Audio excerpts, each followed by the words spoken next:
Hepatitis यानी यकृत शोथ करके बोलते, शोथ यानी हेपेटाइटिस ही बोलते हैं इसे। फेमस नाम यही है, सब लोग इसी तरीके इसी नाम से जानते हैं इसको। पहली बात तो ये वायरल इन्फेक्शन रहता है जो यकृत को नुकसान पहुंचा सकता है, हमारे लीवर को। इसमें ना के बराबर हल्का सा बुखार हो जाता है। रोग छोटे बच्चों में बहुत साधारण होता है, वयस्कों में तो काफ़ी गंभीर रहता है। ये अक्सर महामारी के रूप में उभरता है। कई बार इसे हम कहें कि इन्फेक्टिव हेपेटाइटिस है ये, अर्थात पीलिया रोग के नाम से जानते हैं इसे हम लोग। पीलिया एक आम बीमारी है जिसे डॉक्टरी भाषा में हेपेटाइटिस कहते हैं लोग। ठीक है। साधारणतः बुखार और कमजोरी के साथ मरीज को चारपाई पर लिटा देने वाला पीलिया की बीमारी जो है, लापरवाही बरतने पर शरीर के महत्वपूर्ण अंग जिगर को खराब कर सकती है हमारे। ठीक है ना। Hepatitis A B C D E, ये सब जिगर में वायरस के संक्रमण से होने वाली बीमारी है। पीलिया का प्रकोप भारत में बहुत बड़े पैमाने पर होता है। 6 करोड़ से अधिक लोगों को पीलिया रोग से पीड़ित होने का अनुमान लग चुका है अभी तक। हर साल 2 करोड़ 70 लाख लोग, इनमें बच्चे भी रहते हैं इसमें। ठीक है ना। तो इतने लोगों को पीलिया हो जाता है। ठीक है ना। रोगी खाना पीना नहीं चाहता, खाना नहीं खाना चाहता, कई कई दिन बिना खाए ही निकल जाते हैं उसके।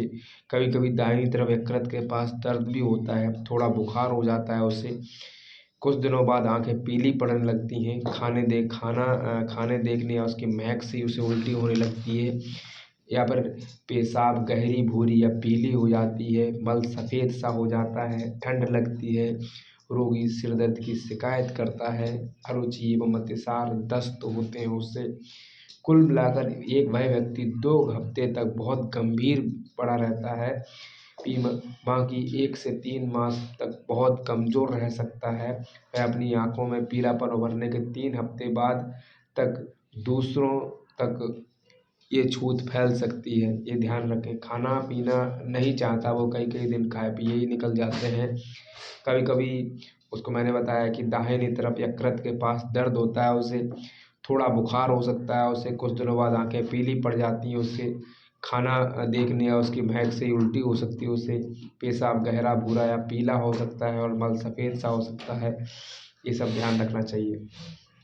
या इसमें एंटीबायोटिक्स दवाएं काम नहीं करती हैं। पहली बात, एक तथ्य के अनुसार कुछ दवाएं यकृत को और कुछ ज़्यादा ही क्षति पहुंचा देती हैं, अतः दवाएं प्रयोग नहीं करना चाहिए। रोग वायरस जन्य होने का इसका कोई विशिष्ट उपचार भी नहीं है। वायरसों द्वारा क्षतिग्रस्त यकृत को प्रकृति स्वयं ठीक कर देती है। अतः प्रकृति को सहायता पहुंचाने के लिए रोगी को उस समय तक पूर्ण विश्राम कराना चाहिए जब तक पीलापन समाप्त ना हो जाए।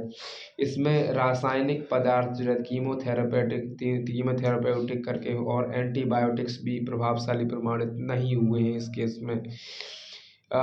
इस रोग में पथ्य व्यवस्था बहुत उपयोगी सिद्ध होती है। रोग के शुरू से और बाद में कई सप्ताह तक भोजन में कैलोरी की मात्रा 2000 तक होनी चाहिए। इस बात का ध्यान रहे कि भोजन में प्रोटीन की मात्रा पर्याप्त हो। बीमार व्यक्ति ज़्यादा से ज़्यादा आराम करे और ढेर सारा पानी पिए। यदि आहार लेने से मना करें तो संतरे का जूस, पपीता तथा अन्य फल, गन्ने का रस, मसली हुई फलियां, दाल तथा दाल व सब्जियों का सूप देना चाहिए उसे। इससे विटामिन प्राप्त करने में सहायता मिलती है। जब बीमार व्यक्ति खाने योग्य हो जाए तो उसे संतुलित, ऊर्जादायक तथा थोड़ा प्रोटीन युक्त आहार देना चाहिए।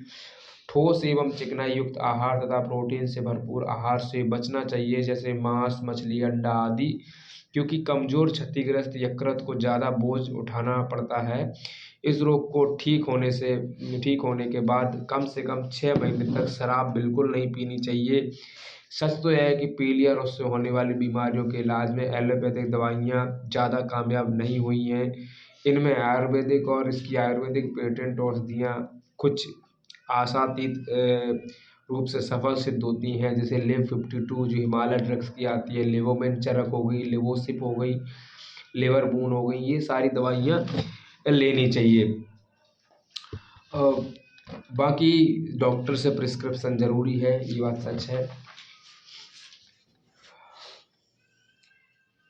यकृत शोथ का विषाणु जो वायरस रहता है वह एक व्यक्ति से दूसरे में मल से होकर क्या होता है कि मुंह से शरीर में पहुंचता है और प्रदूषित जल खाद्य पदार्थों के द्वारा पहुंचता है।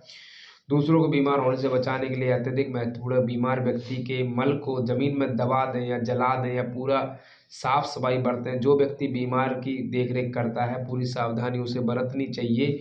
अपने हाथों को हर बार साबुन पानी से धोना चाहिए। इसके साथ ही पीने का पानी कम से कम 15 मिनट उबाल कर प्रयोग करना चाहिए। छोटे बच्चों को अक्सर बिना किसी स्पष्ट लक्षण के ये पीलिया हो जाता है, किंतु वे ये बीमारी दूसरों तक पहुंचा सकते हैं। बहुत ज़रूरी है कि घर के सभी व्यक्तियों को साफ सफाई का ध्यान रखना चाहिए। यकृत शोथ के लक्षण समाप्त होने के बाद भी कम से कम 3 हफ्ते इसके एक दूसरे तक होने वाले फैलने वाले के तो इसके लिए विरुद्ध कदम उठाने चाहिए। खाने के लिए अलग बर्तन लेना चाहिए। यौन संबंध स्थापित ना करें, यहाँ तक कि निरोध लगाकर भी संभोग ना करें, मतलब करें ही ना। गंभीर यकृत शोथ के लिए टीका लगवाना चाहिए जो आजकल मिलता है। इसके लिए 3 इंजेक्शन जरूरी होते हैं। इसके बाद हम लोग कामला का चर्चा करेंगे, यानी जिसे जॉन्डिस कहते हैं या फिर इक्टेरस कहते हैं या पीलिया। पीलिया भी इस प्रकार है, पीलिया का ही प्रकार है, या शरीर का पीला पड़ जाना।